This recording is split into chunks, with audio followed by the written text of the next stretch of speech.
Hey guys, welcome back to a brand new video, and today we are going to be looking at the 2024 presidential election in a matchup. I think I've done this once or twice, but actually I think only once, and I think it was like 4 or 5 months ago.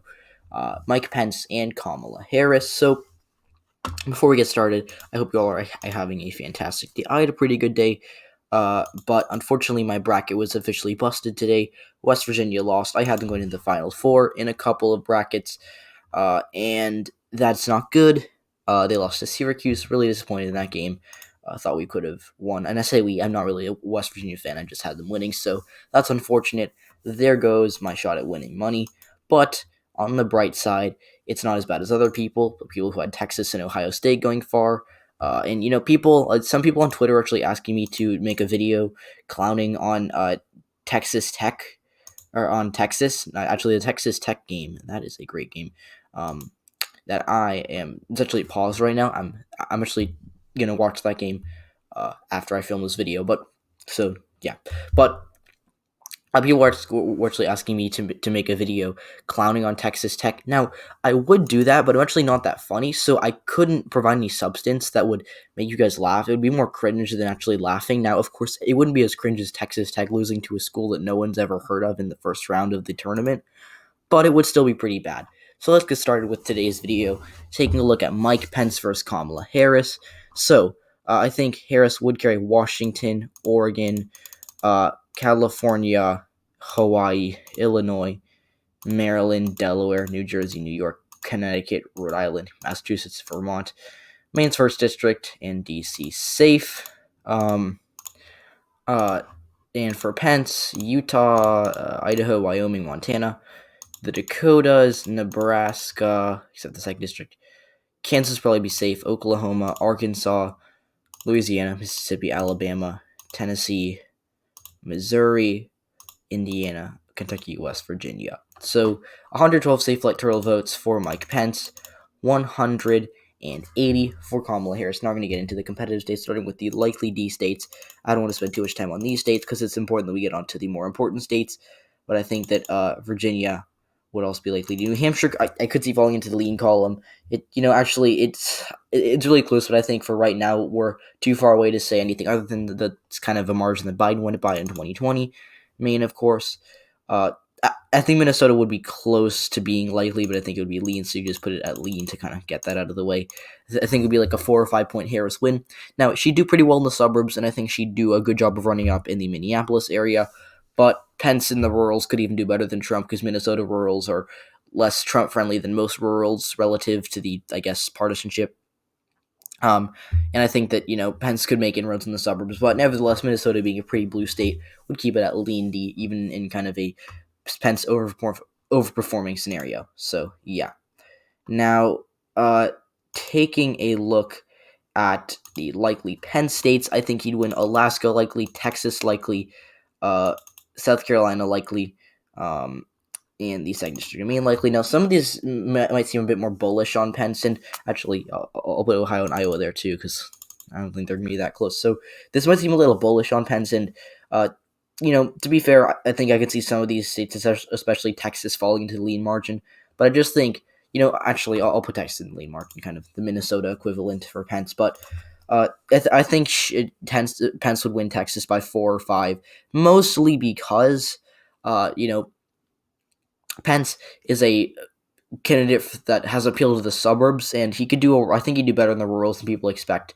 But generally speaking, Kamala Harris, not a good candidate, and I think that she could do better than Biden with Hispanics, which is why I think it's in the lean column. But Pence still does enough to hold it by a pretty good margin, keeps Texas red for another election cycle.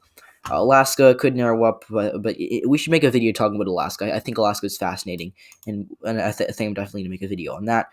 A big analysis on why Alaska could flip in 2024, maybe more like a long-term goal for Democrats. But yeah, South Carolina, I think the black vote have to be really strong for Harris and come out in big numbers. I just don't think she can do that for it to be anything less than likely. 2nd District of Maine, kind of a GOP stronghold at this point. I just think Pence is too good there. Now, taking a look at Ohio and Iowa, these are states that could be lean, but I think the Trump effect has swung a lot of voters to the right.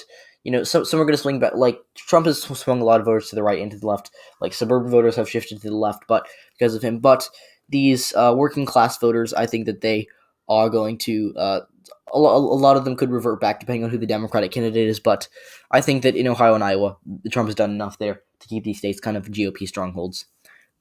Now for Harris, I think she would win Nevada by a lead margin, probably like a Biden-esque margin. She'd probably do better in Clark County, but worse in the rest of the state, even in the rural, because she's just so bad for the rural vote. So I think she might do a little worse than Biden overall. We don't know. I'm not sure, but I think she'd hold it. I'm fairly confident there. Nebraska 2nd District, similar thing. I just don't see her doing as well in the inner city, Omaha. But outside of it, she could do around the same. Now, I'm going to put Georgia as lean D, and this might come as a surprise, but I think that Pence we saw in the runoffs, even when the odds were stacked against the Democrats, they still did very well because they did a lot of things well, but one of the reasons that they did so well in those runoffs was because of lower rural turnout and rural candidates and rural voters not coming out for Loeffler and Purdue. I think we could see a similar thing with Pence, where we see a 2 or 3 point Harris win here, especially with the suburb swing. Even like the suburban swing is going to continue to happen with or without Trump.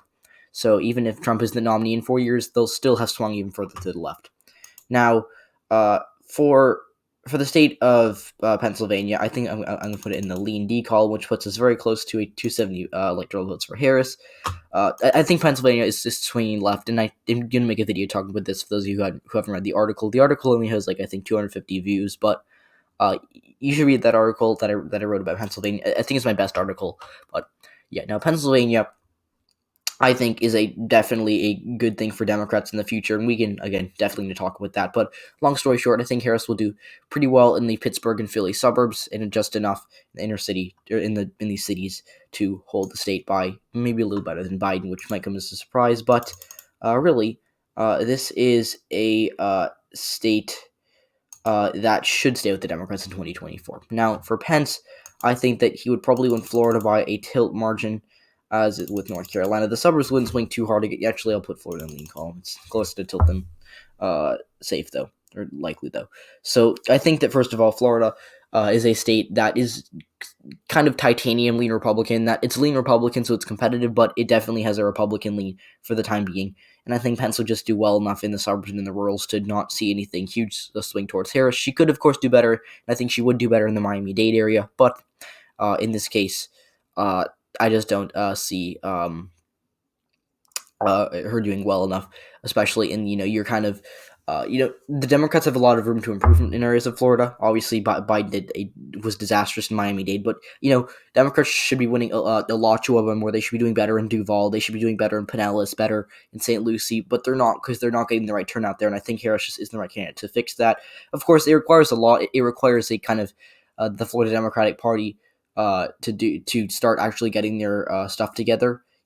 I almost swore I don't want to get demonetized, but the Florida Democratic Party, ideally in a swing state, your party should be competent, but whatever. I guess I will just say that for now it's a lean Republican.